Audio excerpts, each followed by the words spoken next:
사도신경하심으로 우리의 신앙을 하나님 앞에 고백합니다. 나는 전능하신 아버지 하나님, 천지의 창조주를 믿습니다. 나는 그의 유일하신 아들 우리 주 예수 그리스도를 믿습니다.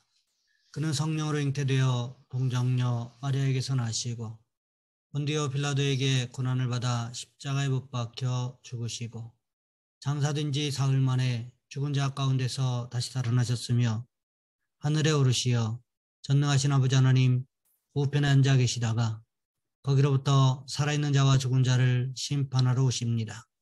나는 성령을 믿으며 거룩한 공교회와 성도의 교제와 죄를 용서받는 것과 몸의 부활과 영생을 믿습니다. 아멘. 찬송가 340장입니다.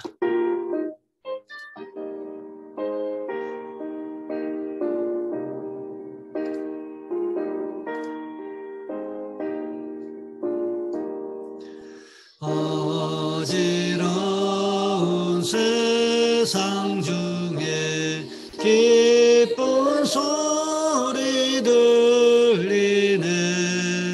예수 말씀하시기를 믿는 자여 따르라. 세상 헛된 신과 영화 모두 내어버렸네. 예수 칭의하신 말씀 날로게 여겨라.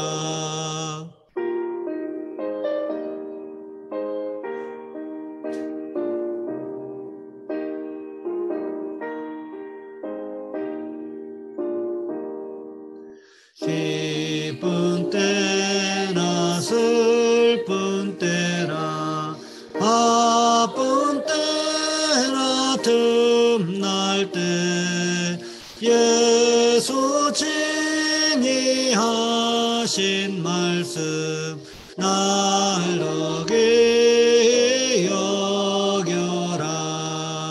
주님 크신 은혜로서 부름 듣게 하시고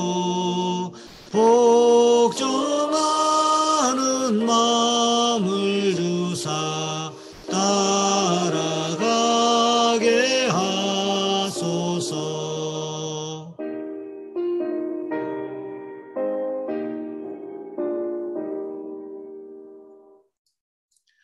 오늘 말씀 역대상 16장에서 보겠습니다.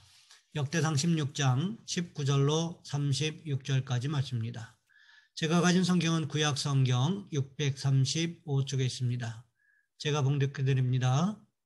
그때에 너희 사람 수가 적어서 보잘것없으며 그 땅에 객이 되어 이 민족에게서 저 민족에게로 이 나라에서 다른 백성에게로 유랑하였도다.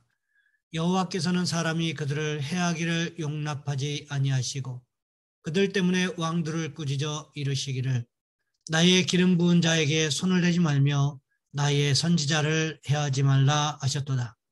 온 땅이여 여호와께 노래하며 그의 구원을 날마다 선포할지어다.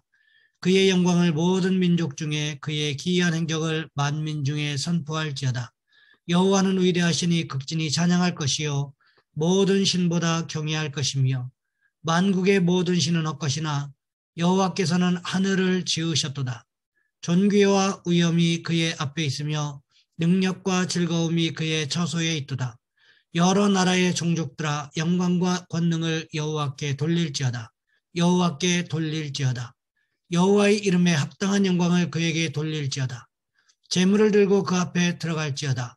아름답고 거룩한 것으로 여호와께 경배할지어다. 온 땅이여 그 앞에서 떨지어다. 세계가 굳게 서고 흔들리지 아니하는도다. 하늘은 기뻐하고 땅은 즐거워하며 모든 나라 중에서는 이르기를 여호와께서 통치하신다 할지로다. 바다와 거기 충만한 것이 외치며 밭과 그 가운데의 모든 것은 즐거워할지로다. 그리할 때에 숲속의 나무들이 여호와 앞에서 즐거이 노래하리니 주께서 땅을 심판하러 오실 것임이로다. 여호와께 감사하라. 그는 선하시며 그의 인자하심이 영원함이로다. 너희는 이르기를 우리 구원의 하나님이여 우리를 구원하여 만국 가운데서 건져내시고 모으사 우리로 주의 거룩한 이름을 감사하며 주의 영광을 드높이게 하소서 할지어다. 여호와 이스라엘의 하나님을 영원부터 영원까지 송축할지로다 하매 모든 백성이 아멘하고 여호와를 찬양하였더라. 아멘. 오늘 본문의 말씀을 가지고 찬양해야 하는 이유라는 제목으로 함께 말씀을 살펴보겠습니다. 토마스 오베다이아 치솜이라는 목사님이 계셨습니다. 미국의 한 가난한 가정에서 태어나서 독학으로 공부하여 교사가 됐는데 건강이 악화되어서 교사직도 내려놓고 아무 일도 할 수가 없었어요. 몸이 아파 쉬고 있다가 27살에 예수님을 영접하고 무디 신학교에 들어가서 신학을 공부한 다음 목사님이 되었습니다. 하지만 몸이 아파서 1년만 목회하고 더 이상 사역할 수가 없게 되었습니다. 내가 앞으로 어떻게 살아갈까 낙심하고 있을 때 1923년 어느 날 성경을 읽다가 예레미야 애가 3장 22절 23절 말씀이 마음에 뛰어 들어왔습니다. 여호와의 인자와 긍휼이 무궁하심으로 우리가 진멸되지 아니함이니이다. 이것들이 아침마다 새로우니 주의 성실하심이 크시도소이다. 이 말씀이 마음에 들어와서 마음을 뒤흔들어 놓는데 주님의 인자와 긍휼하심이 영원합니다. 이 놀라운 은혜가 날마다 나에게 새로우니 내가 주님을 믿고 의지합니다. 너무 감동받고 찬송 가사를 만들어서 곡이 붙여진 후에 이 찬송이 불리기 시작하는데 무디 신학교에서는 학교의 비공식 교가로 불려질 정도로 모일 때마다 이 찬송을 불렀다고 합니다. 그때 총장이었던 학톤 총장은 이 찬송을 너무 사랑해서 자주 불렀고 장례식 때도 그 찬송이 불려졌다고 합니다. 또한 빌리그레이엄 전도단의 유명한 성악가 조지 베브리쉬어가 이 곡을 부름으로 말미암아 전 세계적으로 이 찬양이 알려지게 되었습니다. 그런데 치솜 목사님이 어떻게 되셨는지 아세요? 고난 가운데서도 하나님을 찬양하자 하나님의 은혜가 임했고 기적이 일어났습니다. 건강이 나빠서 아무것도 할 수 없었던 그 목사님이 찬송을 지을 때마다 건강을 주시고 또 건강을 주셔서 94세까지 살면서 1200편의 찬송을 지었습니다. 이런 고백을 합니다. 저는 어렸을 때부터 지금까지 건강이 나빠서 많은 돈을 벌지는 못했습니다. 하지만 언약을 지키시는 하나님의 변함없는 신실함과 놀라운 보살핌을 이 찬송에 기록할 수밖에 없었습니다. 지금도 하나님의 은혜를 생각하면 감사가 솟구쳐 올라옵니다. 그렇습니다. 하나님께서 우리를 창조하신 목적 가운데 우리를 하나님의 백성 삼으신 이유 가운데 하나가 바로 하나님의 이름을 찬양하게 하기 위해서라고 성경은 기록하고 있다는 거지요. 다윗은 어떤 면에서 보면 이러한 사실을 잘 알고 있었던 것 같습니다. 그랬기 때문에 예루살렘 성에 하나님의 법궤를 옮겨놓고는 아삽과 그의 형제들을 불러서 해야 할 일들을 맡겼다는 것입니다. 거기에서 그치지 않습니다. 백성들이 하나님의 약속의 말씀을 기억하도록 노래를 만들어서 부르도록 하라고까지 말하고 있었다는 거지요. 그 내용이 무엇이었습니까? 하나님께서 아브라함과 이삭과 야곱에게 하셨던 언약들이 그대로 성취되었음을 찬양하라는 것이었습니다. 그것이 창세기 13장에서 하나님께서 조카 롯과 헤어진 아브라함에게 나타나셔서 가나안 땅 전체를 주시겠다고 하셨던 약속이었습니다. 그 약속으로 인하여 지금의 팔레스타인 땅에 이스라엘이라는 나라가 세워지게 된 결정적인 계기가 되기도 했다는 거지요. 그런데 이런 모든 일들이 이스라엘 민족들이 숫자가 많고 국력이 강했기 때문에 일어난 일들이 아니었다는 것을 기억해 두어야 할 필요성이 있다는 거지요. 오늘 보면 19절부터 22절 말씀에 보시면 이렇게 기록하고 있습니다. 그때에 너희 사람 수가 적어서 보잘것없으며 그 땅에 계기되어 이 민족에게서 저 민족에게로 이 나라에서 다른 백성에게로 유랑하였도다.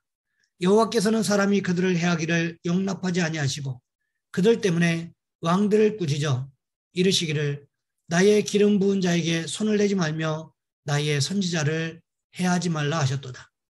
무엇이라고 기록하고 있습니까? 너희 사람 수가 적어서 보잘것 없었다고 기록하고 있습니다. 야곱의 가족들이 애굽에 내려간 숫자가 몇 명이었습니까? 70명밖에 되지 않았다는 거지요. 애굽에 내려간 70명의 인원은 정말 미미하지 않았겠습니까? 어쩌면 애굽의 커다란 문명의 한복판에 있었다면 모두 다 삼킴을 당하지 않았을까 싶을 정도로 아주 보잘것없는 힘없는 존재가 바로 이스라엘 백성들이었다는 것입니다. 그래서 하나님께서도 어떻게 말씀하셨습니까? 신명기 32장 11절과 12절 말씀을 보시면 이렇게 기록하고 있습니다. 마치 독수리가 자기의 보금자리를 어지럽게 하며 자기의 새끼 위에 너풀거리며 그의 날개를 펴서 새끼를 받으며 그의 날개 위에 그것을 엎는 것 같이 여호와께서 홀로 그를 인도하셨고 그와 함께한 다른 신이 없었도다. 하나님께서 애굽에서 이스라엘 백성들을 이끌어내신 것을 어떻게 표현하고 있습니까? 어미 독수리가 새끼 독수리를 맹수로 훈련시키기 위한 것으로 표현하고 있다는 거지요. 어미 독수리는 새끼 독수리가 어느 정도 자라면 새끼가 있던 보금자리를 다 헤쳐놓기 시작합니다. 그러면 가장 밑에 있던 가시들과 돌 때문에 새끼들이 둥지를 뛰쳐나가게 된다는 거지요. 그럼 어떻게 될까요? 공중에서 그대로 떨어지게 됩니다. 아직 날갯짓이 익숙하지 않은 새끼들은 공중에 그대로 떨어지게 되는데 이때 어미 독수리가 새끼 독수리 밑에 재빠르게 날아 들어가서 새끼를 날개로 받는 것을 이야기하고 있다는 거지요. 이것은 하나님께서 고센 땅에 야곱의 자손들을 보내시고 이것을 인큐베이터 삼아서 독수리 새끼를 위한 보금자리를 삼아서 이스라엘 백성들이 성장하도록 보호하셨음을 말씀하고 있는 것입니다. 그리고 드디어 때가 되었을 때 하나님의 백성으로 훈련시키기 위하여 출애굽을 감행하게 하셨음을 민수기에서 모세가 명확하게 기록하고 있다는 거지요.